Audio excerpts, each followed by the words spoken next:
hay tên nó của nó đang chạy ai của em mùi tròn chua kia có tròn bạch bạc crom có tròn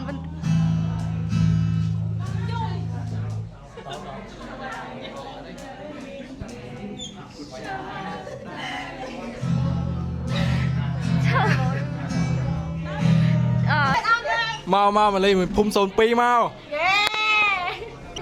trô mày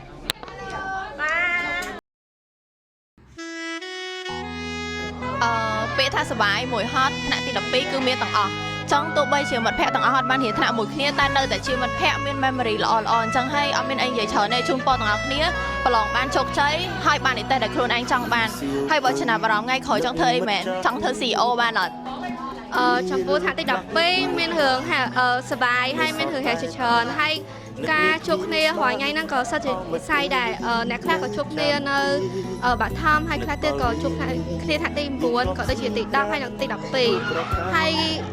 សង្ឃឹមថានៅថ្នាក់ទី12នេះនឹងមាន memory ច្រើនដែលអត់អាចភ្លេចបានអនាគតអត់ចង់បានច្រើនទេចង់គ្រាន់តែមានអាជីវកម្មផ្ទាល់ខ្លួនមួយហើយអាចចង់បានអីដែរចង់និយាយថាថ្នាក់ទី12ហ្នឹងគឺជាថ្នាក់ដែលសប្បាយជាងគេនៅក្នុងវិទ្យាល័យដោយសារតាំងពីរៀនមកដូចជាយើងដឹងឲ្យមានបពុច្រើនតែថ្នាក់ទី12នេះមួយគឺថាចូលគ្នាទាំងអស់មកគឺសហការគ្នាបានល្អហើយថ្ងៃអនាគតទៅខ្ញុំសង្ឃឹមថាយើងទាំងអស់គ្នានឹងធ្វើអីដែលយើងចង់ធ្វើទទួលបានទេល្អហើយបើសិនជាចង់ប្រកបអាជីវកម្មឬក៏ធ្វើការងារអីមួយនឹងជោគជ័យទាំងអស់គ្នាអនាគតខ្ញុំចង់ខ្លាយទៅជាមនុស្សស្រីម្នាក់ដែលមានយសស័ក្តិហើយមានកេរ្តិ៍ឈ្មោះល្បីល្បាញនៅក្នុងសង្គមហើយនឹងមានឥទ្ធិពលពេលរៀនទី12ហ្នឹងមានជួបរឿងជួចាត់ជាច្រើនជុំគ្នាមួយមិត្តភ័ក្តិអីចឹងណាហើយក៏មានភាពលកម្មលកោគ្នាទៅវិញទៅមកដែរតែចុងឆ្នាំក៏សប្បាយចិត្តហើយក៏រាប់អានគ្នាវិញថាមានលុយតិចតួចហើយជួយលក់ដូរម៉ាក់បាយរីកចម្រើនជាងមុនឆ្នាំអារម្មណ៍ទី12ហ្នឹងជួបរឿងច្រើនមានទាំងមិត្តភ័ក្តិដែលធ្លាប់មានកម្មកុំមួយគ្នាក៏ត្រូវគ្នាវិញហើយជាឆ្នាំចុងក្រោយចឹងយើងនៅតែបន្តមួយគ្នាដោយរលូនសម្រាប់អនាគតវិញចង់ឃើញខ្លួនឯងមានអាជីវកម្មមួយហើយធ្វើអីដែលខ្លួនឯងស្រឡាញ់ហើយចង់ឃើញទាំងអស់គ្នានៅតែដដែលនៅតែរក្សាមិត្តភាពនឹងដដែលហើយជោគជ័យទាំងអស់គ្នាចំណាប់អារម្មណ៍នៅទី12ខ្ញុំមានអារម្មណ៍ថាស្គាល់រសជាតិជាសិស្សច្រើនវាបាក់មានស្រួលហើយឥឡូវខ្ញុំដល់ទីបញ្ចប់ទី12អីឥឡូវអត់មានអីនិយាយច្រើនតែអនាគតចង់ខ្លាចជាមហាសេដ្ឋីថ្ងៃចុងក្រោយដែលយើងជួបគ្នាអញ្ចឹងខ្ញុំមានអារម្មណ៍ថាសប្បាយរីករាយខ្លាំងមែនទែនដែលបានស្គាល់អ្នកទាំងអស់គ្នាហើយអ្នកទាំងអស់គ្នាគឺពិតជាធ្វើល្អដាក់ខ្ញុំច្រើនមែនទែនហើយខ្ញុំរីករាយដែលបានស្គាល់អ្នកទាំងអស់គ្នាទោះបីជាខ្ញុំអត់សូវបាននិយាយមួយអ្នកទាំងអស់គ្នាប៉ុន្តែខ្ញុំក៏មានចិត្តចង់ជួយអ្នកទាំងអស់គ្នាផងដែរហើយបន្ថែមពីនេះទៀតនៅពេលខាងមុខទៀតរយៈពេល10ឆ្នាំក្រោយខ្ញុំចង់ខ្លាចជា business ហើយខ្ញុំជូនពរអ្នកទាំងអស់គ្នាប្រឡងទី12បាននិទេសដែលអ្នកទាំងអស់គ្នាចង់បានទាំងអស់គ្នាហើយជូនពរអ្នកទាំងអស់គ្នាជោគជ័យទាំងអស់គ្នាចង់និយាយថាថ្នាក់ទី12ហ្នឹងជាថ្នាក់មួយដែលសប្បាយបំផុតនៅក្នុងមួយពេលខ្ញុំរៀនវិទ្យាល័យហ្នឹងហើយដល់ថ្នាក់ទី12ហ្នឹង10លើ10ហ្មងអត់ដែលមានថ្នាក់ណាសប្បាយទៅថ្នាក់ហ្នឹងហើយសហការគ្នាបានល្អហ្មង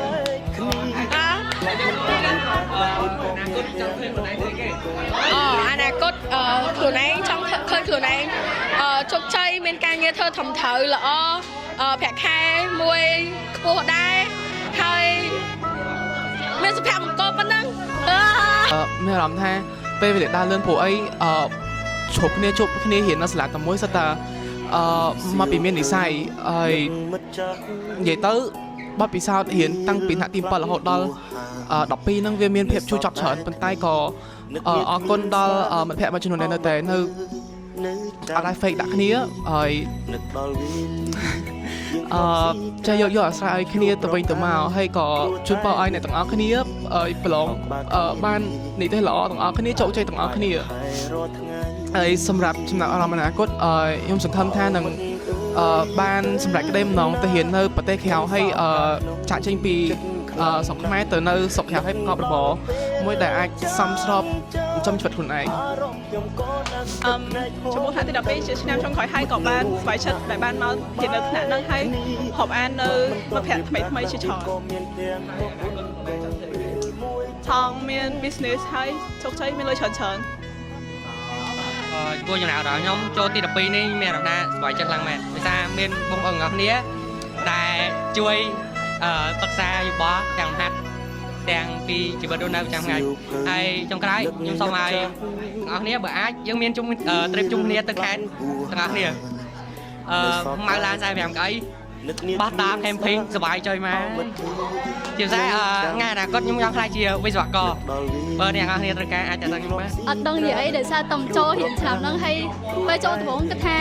អត់សូវមានមុខភ័ក្តិដោយសារចូលចេះនិយាយហើយប៉ុន្តែអាពេលប្រឡងពេលអីចឹងមិនដឹងថាមានតាមពិតមកទៅខ្ញុំមើលដំបូងខ្ញុំមើលឃើញថាអូក៏មិនអត់សូវចេះនិយាយអីចឹងតែតាមពិតពេលប្រឡងមិនដឹងថាប្រាប់គ្នាទាំងអស់ណាគេទូស្គាល់គឺក៏ឆ្កក៏ប្រាប់ដែរហើយចង់ថ្ងៃអនាគតចង់បើក pharmacy មួយខ្លួនឯងហើយមានសុភមង្គលហើយអាចធ្វើអីដែលខ្លួនឯងចង់ធ្វើបានហើយចង់ក្រោយជូនពរអ្នកទាំងអស់គ្នាប្រឡងជាប់ហើយមានអនាគតដែលខ្លួនឯងចង់បាន គាត់ថាពេលទី12នេះវាក៏លឿនមួយយ៉ាងដែរខ្ញុំគិតថាទី12ហ្នឹងក៏វាតាណាវាយឺតតែចង់ប្រាប់ថាចំណាប់អារម្មណ៍ខ្ញុំទី12ហ្នឹងគឺសប្បាយខ្លាំងមានអនុស្សាវរីយ៍ច្រើនហើយក៏មានស្មើគ្នាល្អសាមគ្គីគ្នាអត់ស្រស់គ្នាល្អខ្លាំងហើយក៏ចង់ប្រាប់ថាចង់ឲ្យមាន contact ពីគ្នាដល់រហូតទៅហើយក៏ចំណាប់អារម្មណ៍ក៏អនាគតខ្ញុំទៅក៏ចង់ធ្វើខាង software engineer ប៉ុណ្ណឹង សម្រាប់ទី12ហ្នឹងខ្ញុំមានអារម្មណ៍ថាវាលឿនខ្លាំងហើយយើងក៏បានជួបគ្នាតែប្រហែលខែតែឥឡូវយើងត្រូវបែកគ្នាបាត់ហើយហើយអីដែលអាចភ្លេចបានដោយសារទី12គឺមាន memory ច្រើននៅហ្នឹងហើយជាពិសេសនៅពេលប្រឡងប្រចាំខែអីពួកយើងស្លាញ់ของការចែករំលែកគ្នាហ្នឹងហ្មងហើយមួយទៀតគឺពួកយើងអត់ស្គាល់គ្នាប៉ុន្តែអីដែលសំខាន់គឺពួកយើងអត់ចេះប្រកាន់គ្នាឯងហើយមួយទៀតដល់ពេលដែលនៅអនាគតខ្ញុំអត់ដឹងខ្លាំងធ្វើអីច្បាស់លាស់ទេប៉ុន្តែក៏សង្ឃឹមថានៅថ្ងៃមុខបន្តទៀតនឹងខ្លាំងមានការងារមួយច្បាស់លាស់ហើយនឹងអាចជោគជ័យផងដែរចំណាប់អារម្មណ៍សម្រាប់ទី12ឆ្នាំហ្នឹងមានរឿងកើតឡើងច្រើនពួកខ្ញុំដូរមកពីថ្នាក់ផ្សេងអញ្ចឹងទៅវាមានរឿងជាច្រើនដោយសារដូចមកក្នុងសង្គមធ្វើមួយហើយត្រូវសម្របខ្លួនចុះសម្រុងមួយអ្នកដតីថ្មីហើយក៏បានបង្កើត memory ល្អមួយគ្នាច្រើន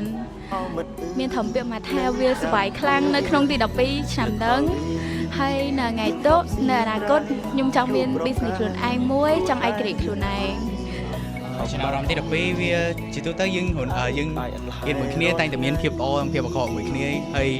ទាំងអស់ហ្នឹងយើងក៏បានបោះចោលវាទាំងអស់ហើយយកតែគិតតែភាពល្អជាមួយគ្នានឹងហើយសប្បាយមួយគ្នាទៅចប់ទី12ហើយអនាគតចង់អត់ទៅចង់បានអីច្រើនទេអនាគតមានលុយពី3លានហើយមានផ្ទះធំហើយឡានពី3គ្រឿងប៉ុណ្ណឹងបានហើយត្រូវការអីច្រើនចំណាប់អារម្មណ៍ទី12មានអារម្មណ៍ថាវាមានសប្បាយផងហើយសប្បាយក្នុងការស្គាល់អ្នករាល់គ្នាដោយសារមានអារម្មណ៍ថាអ្នករាល់គ្នាផ្នែកមួយសំខាន់ក្នុងជីវិតខ្ញុំនិយាយទៅបើសិនអត់មានពូម៉ាក់ខ្ញុំក្នុងថ្នាក់ហ្នឹងទេក៏ខ្ញុំអត់អាចកែខ្លួនទៅមនុស្សមួយដែលថាចុះសម្រងមួយគេខំរៀនខំអីអញ្ចឹងហើយអនាគតខ្ញុំចង់មានអីជាខ្លួនឯងមានផ្ទះខ្លួនឯងឡានខ្លួនឯងហើយចង់ឃើញអ្នករាល់គ្នាជោគជ័យដូចខ្ញុំដែរការមកចូលទី12គឺថាទី12 stress តែពេលចូលទៅបើមានមិត្តភ័ក្តិអញ្ចឹងយើងទៅយើងធម្មតាហ្មងយើង relax ហ្មងគេដល់តែយើងខំបង្រៀនចូលទៅទី12ហើយបំណងខ្ញុំមានចង់ឲ្យគ្នាយើងចង់ប្រឡងជាប់បាននីតិល្អដែលយើងចង់បានក្នុងបំណងរបស់យើងហើយអនាគតទៅខ្ញុំចង់ធ្វើជាអ្នកមានចំណាប់អារម្មណ៍ទី12ខ្ញុំគិតថាវាមានអនុស្សាវរីយ៍ជាច្រើនមួយមិត្តភ័ក្តិវាដើរលេងដៃជុំគ្នាមួយគ្នាធ្វើបនធ្វើអីមួយគ្នាហើយទោះពួកយើងដើរលេងដៃមែនប៉ុន្តែពួកយើងខំរៀនខ្លួនដើម្បីអនាគតរៀនខ្លួនហើយសម្រាប់អីដែលខ្ញុំចង់បានហ្មងគឺចង់ឲ្យទាំងអស់គ្នាពុកម៉ែទាំងអស់គ្នាជាប់ទាំងអស់គ្នាទោះបានថានីតិអីក៏ដោយក៏ឲ្យតែជាប់ ដែលសម្រាប់អនាគតខ្ញុំសូមតែធ្វើគ្រួសារមួយផ្ទះទូចមួយហើយសម្រាប់លុយ1 លានដុល្លារ មានអារម្មណ៍ថាទី12នេះពិតជាសប្បាយមែនតើហើយខ្ញុំសូមឲ្យអ្នកទាំងអស់គ្នាបានទេទាំងអស់គ្នាហើយខ្ញុំក៏មានអារម្មណ៍សប្បាយរីករាយដែរដែលបានធ្វើដំណើរ12ឆ្នាំនេះរៀនជុំគ្នាហើយខ្ញុំឡើងខ្ញុំចង់ធ្វើគ្រូពេទ្យថ្នាំសណ្ដោង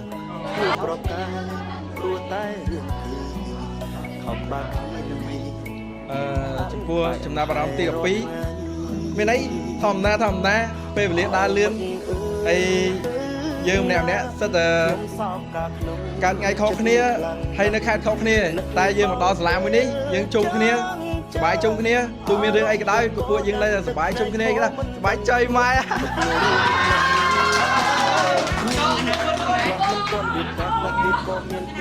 ហើយពេលអនាគតខ្ញុំធ្វើបលិសប៉ុណ្ណឹងហើយអរគុណ តសម្រាប់ច្រាប់អារម្មណ៍ថ្នាក់ទី12វាមានអីមិនបែរគ្រា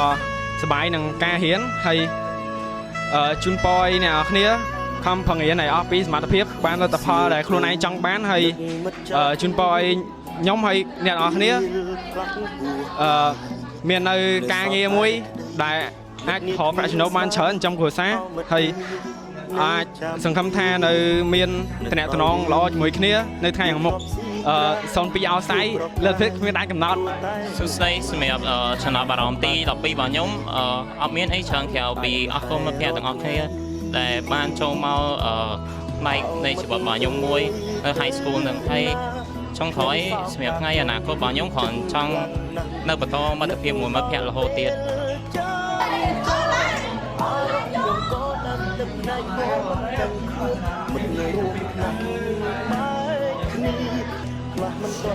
ឡើងទី12មកហ្នឹងមានរឿងច្រើនមានទាំងឆ្លោះគ្នាមួយពួកម៉ាបាត់បង់ពួកម៉ាហើយក៏បានមកជួបមួយពួកម៉ាថ្មីច្រើនដែរដែលផ្ដល់នៅភាពកក់ក្ដៅច្រើនលេងមួយគ្នាអត់ប្រកាន់ហើយក៏ជូនពរឲ្យពួកគាត់ទទួលបាននៅលទ្ធផលល្អនៅពេលប្រឡងហើយធំឡើងរកស៊ីមានបានមានអនាគតមានដៃគូល្អដែលចេះថែរក្សាអ្នកទាំងអស់គ្នាពេលធំឡើងចង់មានក្រុមហ៊ុនខ្លួនឯងតពីប៉ាហើយក៏ចង់បើក business ខ្លួនឯងមួយដែរដើម្បីផ្គត់ផ្គង់ខ្លួនឯង ចំណាប់អារម្មណ៍សម្រាប់ទី12ធម្មតាសប្បាយហើយយើងមានអនុស្សាវរីយ៍ច្រើនដែលយើងបានបង្កើតហ្នឹងហើយអនុស្សាវរីយ៍ខ្ញុំចូលចិត្តជាងគេពេលធ្វើលំហាត់យើងរអ៊ូជុំគ្នាហើយពេលយើងរៀនមកគូកណិតអីយើងបាក់មួយគ្នាហើយអនាគតខ្ញុំធ្វើចង់ខ្លាចជា architecture ហើយចង់ឲ្យប៉ាម៉ាក់ខ្ញុំមានមោទនភាព សួស្តីអ្នកទាំងអស់គ្នាចំពោះចំណាប់អារម្មណ៍ថាទី12របស់ខ្ញុំហ្នឹងខ្ញុំអត់មានអីច្រើនទេខ្ញុំគ្រាន់តែថ្ងៃហ្នឹងខ្ញុំមានអារម្មណ៍ថាសប្បាយចិត្តខុសពីថ្ងៃធម្មតាពួកយើងបានស្គាល់គ្នាច្រើនឆ្នាំអីយើងមានរឿងល្អអាក្រក់ដើរទៅមុខមួយគ្នាទាំងអស់ហើយបញ្ហាអីយើងមានអីយើងជួយដោះស្រាយគ្នាទាំងអស់ហើយខ្ញុំមានអារម្មណ៍ថាអ្នកទាំងអស់គ្នាជាមនុស្សដែលស្រួលរាប់អានជាងគេហើយចំពោះថ្ងៃអនាគតខ្ញុំចង់ឃើញអ្នកទាំងអស់គ្នាជោគជ័យទាំងអស់គ្នាហើយព្រមទាំងខ្ញុំចង់ឃើញខ្លួនឯងខ្លាចជាមនុស្សមួយដែលជោគជ័យមានអីគ្រប់យ៉ាងដែលខ្លួនឯងចង់បានហើយមានអីច្រើនឯងចង់ជូនបងអ្នកទាំងអស់គ្នាជោគជ័យក្នុងជីវិតហើយប្រឡងចប់ទី12ទាំងអស់គ្នា ទី12ហ្នឹងមានន័យមែនតើហើយអនុស្សាវរីយ៍ដែលចង់ចាំអត់ភ្លេចហ្នឹងលួចមើលគ្នាពេលប្រឡងអនាគតចង់ធ្វើប៉ាំស៊ីដែលលោកថ្នាំហើយចង់ក្រោយចង់ជូនពរពួកគាត់ទាំងអស់គ្នាទទួលបានជោគជ័យទាំងអស់គ្នាហើយប្រឡងបាក់ឌុបហ្នឹងទទួលបានលទ្ធផលដែលល្អដែលពួកគាត់ចង់បានហើយសង្ឃឹមថាយើងនៅស្គាល់រាប់អានគ្នាកុំឲ្យដូចពេលគេនិយាយថាចាប់ទី12យើងបែកគ្នាយើងលែងស្គាល់គ្នាយើងនៅរាប់អានគ្នាតទៀតថ្ងៃហ្នឹងចាប់ high school មានអារម្មណ៍ថាសប្បាយចិត្តហើយappreciate everyone here ហើយ នឹងស្វែងចិត្តពី new chapter and also អរគុណដែលហ៊ានមួយគ្នារយៈពេល12ឆ្នាំហ្នឹងវាមានរឿងច្រើនប៉ុន្តែ yeah happy that we graduate together ទី12ហ្នឹងមានរឿងច្រើនឆ្លោះគ្នាក៏ច្រើនបែកបាក់ក្រុមក៏ច្រើន ខ្ញុំសោកកាក្នុងចិត្តខ្លាំងណាស់នឹកដល់ពេលចាញ់ចាអារម្មណ៍ខ្ញុំក៏នឹកទឹកភ្នែកគួរដឹងខ្លួនមិត្តរួមបែកគ្នាឆ្លោះគ្នាហើយក៏ត្រូវគ្នាទាំងប្រពន្ធមួយចង់ឆ្លោះគ្នាហើយក៏ត្រូវគ្នាវិញហើយក៏អត់មានបំណងថានឹងពេលឆ្លោះគ្នានឹងក៏អត់មានបំណងថាសងសឹកឬក៏ស្អប់គ្នារហូតតែក៏ចង់ឲ្យត្រូវគ្នាវិញអញ្ចឹងហើយសង្ឃឹមថាពេលសង្ឃឹមថាពេលចប់high school ហ្នឹងនៅបន្តcontact គ្នារហូតនឹកនាគ្មានស្បាហៅមិត្តយ៉ាចាំនឹកដល់វាយើងធ្លាប់ បទពិសោធន៍រៀនទី12ហ្នឹងវាមានអនុស្សាវរីយ៍ច្រើនហើយឆ្លោះគ្នាក៏ច្រើនបែកបាក់ក្រុមក៏ច្រើនតែពួកយើងក៏នៅតែរាប់អានគ្នានៅតែស្រឡាញ់គ្នាទោះមានរឿងអីក៏ដោយ សួស្តីអ្នកគ្នាខ្ញុំសាក់រៀននៅទី12ហើយជាមួយនឹងពួកម៉ាក់អស់គ្នាប៉ុន្តែខ្ញុំមិនបានរៀនជាមួយពួកគាត់មែនតែតាំងពីទី11ទី11ទី10ទី9ខ្ញុំបានរៀនជាមួយពួកគាត់ហើយមានអនុស្សាវរីយ៍ច្រើនទាំងពួកយើងបាយជុំគ្នាដើរលេងមួយគ្នាដេកមួយគ្នាផឹកមួយគ្នាហើយថ្ងៃអនាគតខ្ញុំត្រឹមជាមនុស្សធម្មតាម្នាក់ធ្វើជាប៉ូលីសធ្វើជាប៉ូលីសហើយជីវិតចង់ក្រោយរបស់ខ្ញុំចង់ដើរលេងជុំវិញស្រុកខ្មែរនិងក្រៅប្រទេសបន្តទៀតចំណាប់អារម្មណ៍ថ្នាក់ទី12ហ្នឹងមានសុបាយអត់សុបាយក៏មានធម្មតាតែសូមឲ្យជាប់ A ទាំងអស់គ្នាម៉ាក់ថ្ងៃហ្នឹងកូនជាប់ចិត្តចាប់ទី12ហីស្រាប់ច្រាប់រំណាទី12ធម្មតាធម្មតាអនាគតអត់តន់ចង់គិតទេថាបច្ចុប្បន្នសំខាន់បច្ចុប្បន្នកាលយើងធ្វើឲ្យបានល្អសិនទៅអនាគតវាគង់ល្អតាមហ្នឹងឯងស៊ីសងលើបច្ចុប្បន្នថាយើងល្អឬក៏មិនហើយចំពោះបញ្ហាផ្សេងអីដោះស្រាយស្រួលចេះទៅ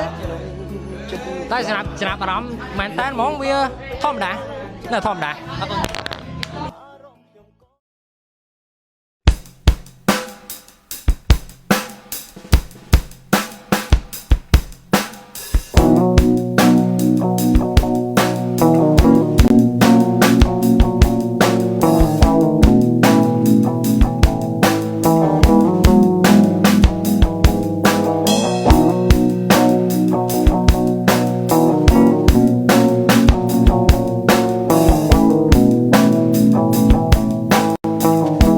ជូនពរអ្នកទាំងអស់គ្នាទទួលបានលទ្ធផលល្អទាំងអស់គ្នាមកលេងវិញភូមិ02ម